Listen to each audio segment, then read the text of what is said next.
Before we begin the program, here's a few notes. Securities offered through registered representatives of Cambridge Investment Research, Inc., a broker-dealer member FINRA, SIPC. Investment advisory services offered through Cambridge Investment Research Advisors, a registered investment advisor. TechGrow Financial and Cambridge Investment Research, Inc. are not affiliated companies. Discussions in this show should not be construed as specific recommendations or investment advice. Always consult with your investment professional before making important investment decisions. What will you do when your money works for you? Welcome to the TechGrow Financial Podcast with your hosts, Victor and Kim Gaxiola. From the home office in California, here is Victor and Kim. So election day is fast approaching, and I'm sure a lot of people are wondering how this presidential election could potentially impact their investments. And so today, what we really wanted to do is just have a general conversation about how does the presidential election impact the markets, and more importantly, how does it impact your money? It's so much drama, isn't it?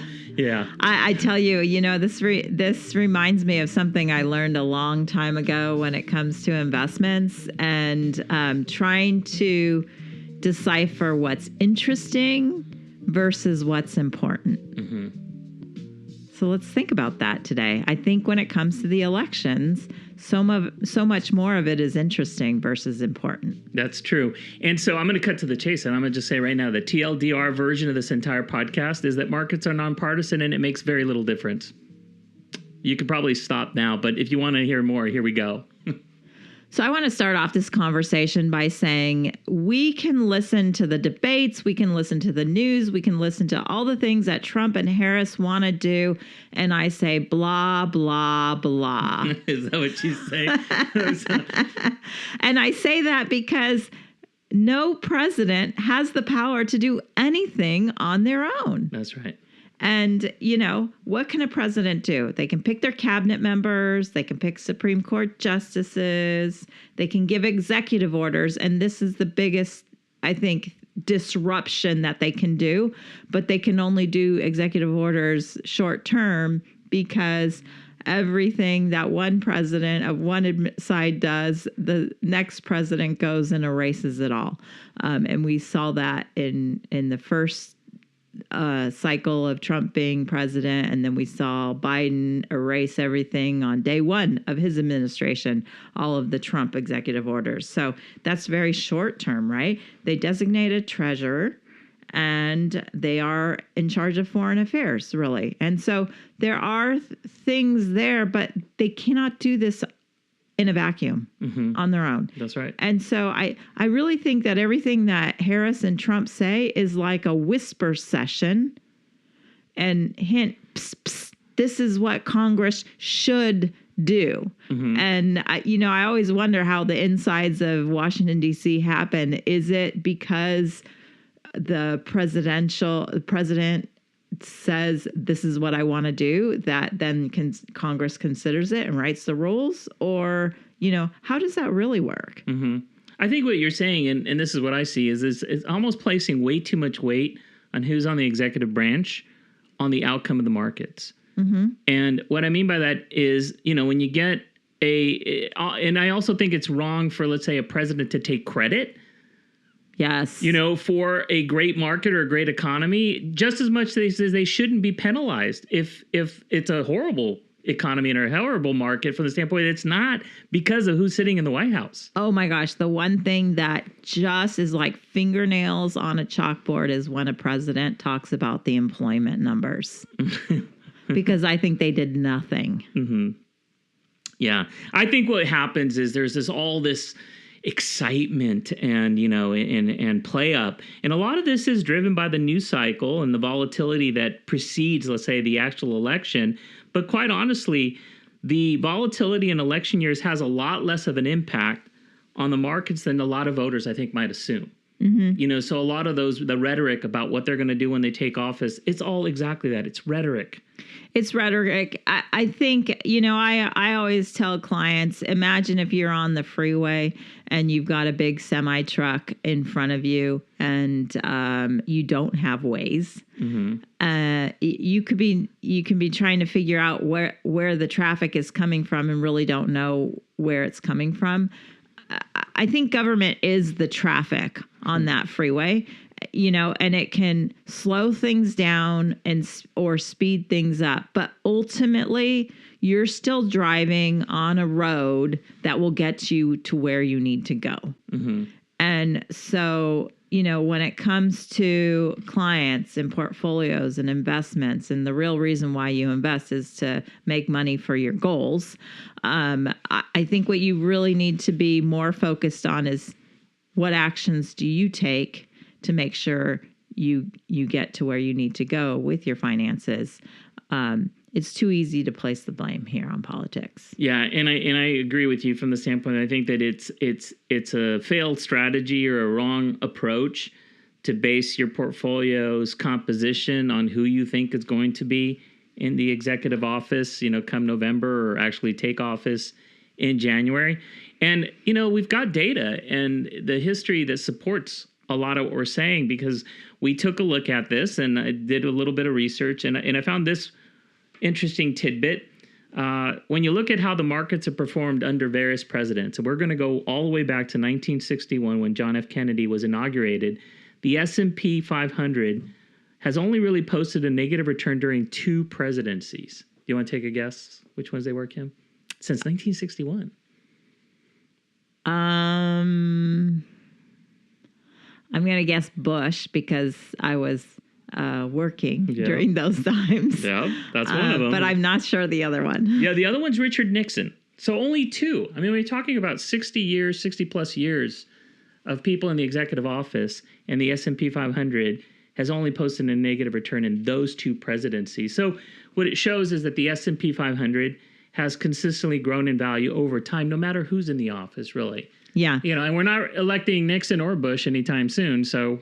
Well, and you look at rolling 5-year periods, we look at rolling 10-year periods, rolling 1-year periods. Mm-hmm. The longer the term, the more likely that it's going to be a positive return, just because of those stats. So a 4-year period is close to a 5-year period, which means we should have positive returns during that time. We should. Okay, so let's peel the onion a little further now. Now, if we explore how would your investments perform if you only invested during presidencies of one political party. So let's say you're very bullish on Republicans or bullish on Democrats or what have you. If you were to do that, your performance isn't any better. As a matter of fact, it's actually worse than if you just kept the money invested regardless of who's in the Oval Office. I would love to find some person, because I haven't come across that person who votes based on politics yet. I know. But, hey, you got people who are threatening to leave the country, though. You know what I mean? Yes. So, whether you're on one side or the other, doesn't matter, but you leave the country, you're not contributing anymore to the GDP. So, yeah, so it makes no difference when it comes to, and this is the important thing is, it's not political. Like I said at the very beginning, markets are non-partisan. And so it's really more about what is your long-term strategy? How are you invested? How do we meet your goals? Because who's sitting in that Oval Office isn't going to make any difference. And I can tell you, if you work for a corporation, they don't care who's sitting in the Oval Office. You need to produce, right? Mm-hmm. And we invest in corporations. We don't invest in government. So this should be good news, because we're actually experiencing this now. But apparently over the 2 months leading up to the actual election day is when we see the greatest amount of volatility. So we're kind of in the throes of it right now. However, volatility will often cool down once the election is over, and in the roughly 2-month period leading up to Inauguration Day. So there's a cooling off. And I think that all speaks to the uncertainty and then certainty. So I think we've always said that, markets do not like uncertainty. And in an election year, especially if it looks like it's going to be a very, close and slim margin between who wins and who doesn't win the presidency, there is going to be volatility, because people are, of course, nervous. And, you start seeing a lot of trades and such, and then you get to the election day, and what you really are hoping for, regardless of what side of the aisle you're on, is that on post-election day, so the Wednesday after election or even election night, we know who's going to be sitting in the Oval Office come January. That's most important. Right. And then, we're still giving too much credit just to the executive office. Correct. I think we really need to look at what's happening in the legislative branch, which is why we are so balanced. And so when you look at the battle for the Senate and the battle for the House, it's pretty split. I would actually prefer a lot more dysfunction. And here, everybody gets annoyed that there is so much bickering going on between the House and the Senate and that it's so evenly split. Let me tell you, the fact that it's pretty evenly split and hardly anything can get passed is probably for the best for us. That means we don't have a bunch of politicians making stupid policies. You know what? And there's data to back exactly that, because when you look at, and going back to what I said, markets are nonpartisan, although there are myths suggesting that sometimes it's better to have one party versus the other. So when you talk about like a clean sweep, you've got a Democratic president and a Democratic House and Senate. Well, from an investment return standpoint, that doesn't mean you're going to get the best results. Right. Whether you have a Democratic president or a Republican president, you actually get better market returns. And this is based on historical data. We're looking at the S7EP 500 since 1933. And it shows that a divided Congress leads to better returns. Now, why do you think that might be, Kim? Yeah, because the status quo sometimes is a lot better than new regulation, right? Exactly. Gridlock. Yeah. I mean, even when you have a tax law change, tax law with 2,000 pages attached to it means that there's more than just taxes in this bill. It's a problem when everything gets thrown in to this bill and the people that are in charge of signing this bill and voting for this bill don't even know what's in it. Yeah. And so that's scary. And, it's really interesting because when CEOs were polled as far as, what they liked more, how they were impacted when there were tax cuts under Trump and regulation cuts under Trump. Even though corporations got a reduced corporate tax rate, they felt that the reduced regulation was better for them. Than actually the taxes. And so what that tells me is that there's a lot of regulation and laws that go into fruition that really just shouldn't be there. And so I think dysfunction in the houses, which means it's split and nobody can agree on anything, is typically better. Yeah, the free market's going to free market, right? Yeah. And it's just best that the government stay out of the way. And the other thing too, and, as we kind of wrap up, and I know that this is a shorter podcast, but it's really just us wanting to say again, the TLDR is markets are nonpartisan, doesn't matter who's in the Oval Office, congressional elections probably mean more, but even more importantly to your lifestyle, local elections probably mean more. Who's in the city council, who's your mayor. And who's at the state level. Exactly. I mean, I look at case in point in California, we have a Democrat controlled everything. And I think to the point where they can do anything and there's no opposition. And that has led to a lot of problems here in our state. And so it really is something to look at. I think division is really good. And when you compare it to a state like California, there's no checks and balances. There's a lot of wacky things that can get voted in. So on that front, I will give you a few statistics about the Senate and the House so you know where that stands. So when you look at the battleground for the Senate in 2024, it looks to be about 44 positions that the Democrats have that are pretty much a no-brainer. They probably will get those houses or keep those houses in the Senate. And the Democrats, as of right now, based on Real Clear Politics polling, the Republicans have about 50 seats. So what we're looking at is a total of 6 seats that are kind of up in the air, whether they go Republican or Senate. Or Democrat. Republican or Democrat. And so, it's still it looks like the odds are in the favor of being red in the Senate. But then when we go into the House, I think there's a lot more variables or a lot more seats in play. Yeah, a lot more seats in play. So now when you look at the battleground for the House, there's about 198 seats that it looks like the Democrats have the upper hand in. Republicans have 205, and you need 218 in order to have the majority. And so there's 32 toss-up seats there. And so that really could go either way. Right. I don't think it's very certain in the House. So interesting. So all this data is coming from realclearpolling.com. So you can look it up.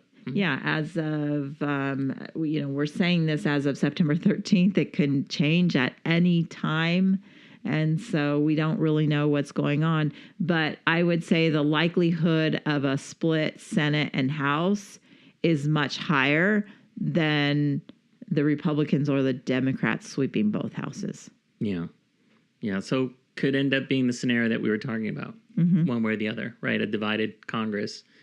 So in that case, again, going back to the data, it doesn't matter who's in the Oval. Right. And even if one house takes over, it's going to be so split, almost even as it is right now, very split and very divisive. It's very hard. You would have to have, if it's like it is right now and the vice president has to be the vote in the Senate, you'd have to have every single person of the same political party vote the same way. Yeah. Or you don't have it. And I don't think you have that everywhere. No. You don't. And so I think it's gridlock as usual. Gridlock as usual. It's crazy to say that. Right? That's how I kind of like my Washington D.C. and gridlock. And gridlock, yeah, because it helps my investment performance. Well, and I think it goes back to, like we said before. I mean, the markets are going to be driven mostly by market and economic fundamentals, corporate earnings, interest rates, economic factors. The political thing is just theater. It is. It really is just theater. Dramatics, right? That's how you started. It's drama. So it's drama. And so if this bothers you and you don't like listening to it and you don't want to listen to it, do what I do lately. I've been listening to a lot more Spotify. Music. I think what we really want to do, too, is just set the stage for what's to come and expectations of additional volatility and all that. But again, this is why we look to quality. This is why we look at fundamentals. This is why we design portfolios and structure investment strategies based on your needs and your focus. And the politics, like I said, is just theater. So with that in mind, we hope you kind of enjoyed this conversation. Hopefully it might have alleviated some stress that you may have had or answered some questions that you might have had. I will add to the show notes links to these two articles that speak a little bit more in details and have the charts and things that we might have referenced in the podcast, because I think it's important to be informed. And it's easy to be swayed one way or the other depending on the echo chamber that you reside in or the mainstream media that you watch or listen or what have you. But like Kim, if it's too much, put a little playlist, something nice and soothing, acoustic guitar on Spotify. That's what I like to listen to. Yeah, I picked up a shirt at the latest Cambridge Ignite conference that says, "Men lie, women lie, charts don't." Charts don't. So anytime you are being swayed one direction or another, get the data. Yeah, get to the data. The data will help us answer the questions that we have and help us see the light. So thank you again for listening to the Tech Girl Financial Podcast. We encourage you to let us know what you think, and reach out to us if you have any questions and such. But check out the show notes. Go in there if you want to do your own. And then you can show off to people just how smart you are because you're listening to the program, and you can share a lot of these data points with them. So don't keep us a secret. Okay? That's great. Okay. Bye. Bye.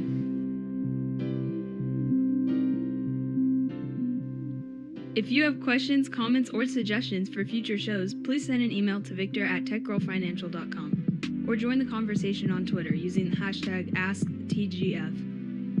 We also encourage you to follow us on the Tech Girl Financial page on Facebook and connect with us on LinkedIn.